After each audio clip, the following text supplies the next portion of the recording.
বরাকরের একটি দোকানে সোনা কিনতে যাওয়ার পথে অজ্ঞাত চোরের কবলে পড়লেন মহামায়া জুয়েলার্সের মালিক মলয় কর্মকার।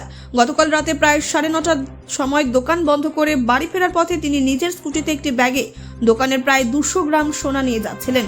তবে কোনো এক সময় তার স্কুটির ব্যাগটি অদৃশ্য হয়ে যায়। তিনি দ্রুত খোঁজাখুঁজি করেও ব্যাগটি খুঁজে পাননি। আজ এই চুরির ঘটনায় মলয় কর্মকার বরাকর ফাঁড়িতে লিখিত অভিযোগ দায়ের করেছেন।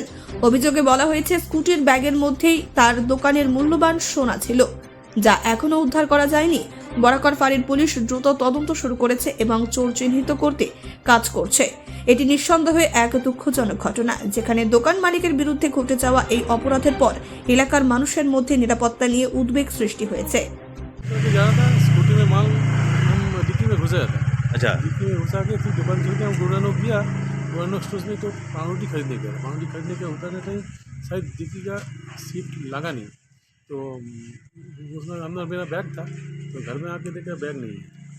फिर हम दुकान में उधर में गया, तो अभी फुटेज में देखा था बैग गुरानो से वहाँ से निकल गया।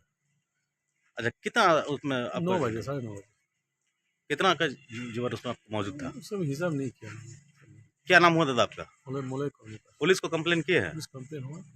पुलिस अभी क्या आश्वासन दिया आपको? इस बोला हम कदम चल रहा है, अब देखिए हम लोग कोशिश कर रहे हैं बहुत। ব্যুরো রিপোর্ট, নির্ভীক বার্তা।